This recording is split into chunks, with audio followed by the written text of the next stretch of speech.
This is just about Meta, at the time Facebook's acquisitions of Instagram and WhatsApp. One was in 2012, the other in 2014. And what the FTC is saying is that Meta acquired these companies in order to kill off potential competition, that they were concerned they'd grow to really challenge Facebook in personal social networking, or that, let's say, some competitor like Google would buy them and then grow them into a big competitor. And that was anti-competitive. Buying them in order to kill off your competition instead of trying to compete violates the antitrust laws, and what has resulted in less quality for consumers. Maybe there are more ads, less privacy protections, so it's really a quality thing since we don't pay for Facebook. What has Meta said so far, or at least what are they planning on saying? Well, first of all, there's a big argument here about how to define the relevant market. This is a big deal in antitrust cases, and they can rise and fall. That means, what's the sphere of competition? Because you need to know what that is in order to understand what Facebook's market share is and whether it has a monopoly or not. So basically, the FTC says Facebook doesn't compete with anybody out there except really Snapchat and another app called MeWe. Not TikTok, not YouTube, not X, nothing else. And Facebook says, no. The sphere of competition is much wider than that. And if you looked at all of the different apps, sort of social type apps that we compete against, we definitely don't have a monopoly. We probably have less than 30% share. That's going to be a big part of, big aspect of contention in this trial. What do you think? I know you have opinions. I do have opinions. So I will say, I'm going to say something lawyerly. Okay. Obviously, these trials. Because Jen is before she came to Bloomberg Intelligence, she was an antitrust attorney. So. Right. So the lawyerly thing is that these things really rest on the facts and evidence proven at trial. Antitrust more so than anything else, I think. But going in, we do think that Meta has an edge here for a couple reasons. First, the judge has been skeptical all along. He has issued a few opinions in this case, which was filed, by the way, during Trump 1.0, first administration, right? And then prosecuted mostly through the Biden administration. He has expressed skepticism that the FTC can prove its allegations in court. So, that's a hint. The second thing is, I do think there's some difficulty with this market definition, because the FTC said, well, the market is about a social graph, that it's about sharing with a curated set of friends and family, and that all the other apps are different. Let's say LinkedIn is work and TikTok is a content graph, not a social graph. But when it calculates the market share, it calculates it based on all the time, all users, everything that they do on Instagram or Facebook. You might be shopping, right, on Facebook Marketplace. You might be using the dating aspect. You might just be looking at a video. You can do that on many other apps. And so they're kind of trying to have their cake and eat it too there. And then I think it's very difficult to prove that consumers were harmed by this. That's what you have to show in the end, that this caused consumer harm. Facebook didn't just buy them and kill them. Facebook bought them and put in a lot of resources and grew them into apps that people love.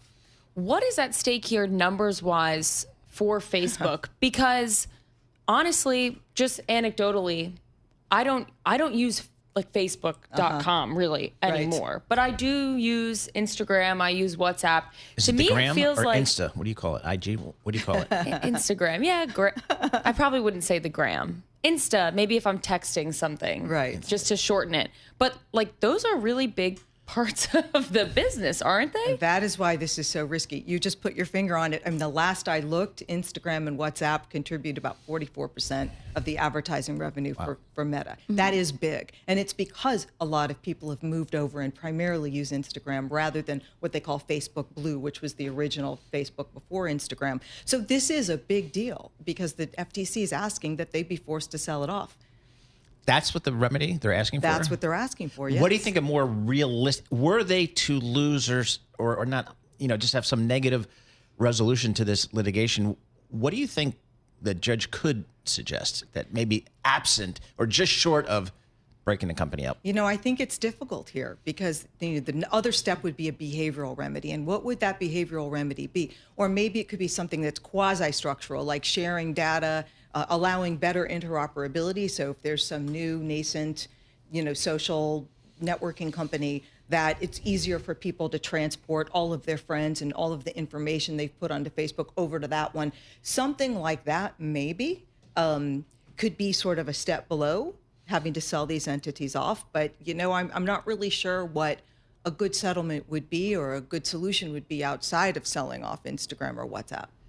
Why did I know you said the FTC is looking to see if consumers are harmed. I'm wondering just how this specific antitrust case stacks up against what we've seen in the past when it comes to antitrust and big tech. Is it all that surprising to see, I guess, this case right now, or is this typically we do see FTC kind of crack down like this? Well, I'd say what's happened in the last 5 to 8 years is surprising. So we went many, many, many years with no monopolization suits really against any big company. There was one by the FTC against Qualcomm maybe about 7 years ago. The FTC lost that suit, but there was just nothing. And so all of a sudden have this big slew of cases, mostly against big tech, but there are other companies also that have now been sued by the Department of Justice or FTC for monopolistic conduct, is new and different, and we're going to be getting some decisions, and it's going to be very interesting to see what happened.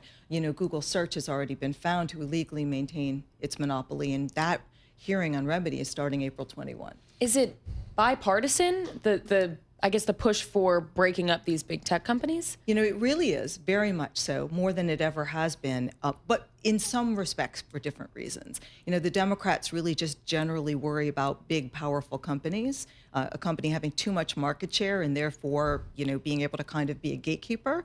Whereas I think there's some contingent of the Republicans that are concerned about their ability to censor conservative content. And so they're coming at it maybe for different reasons, but there is a bipartisan interest in doing something.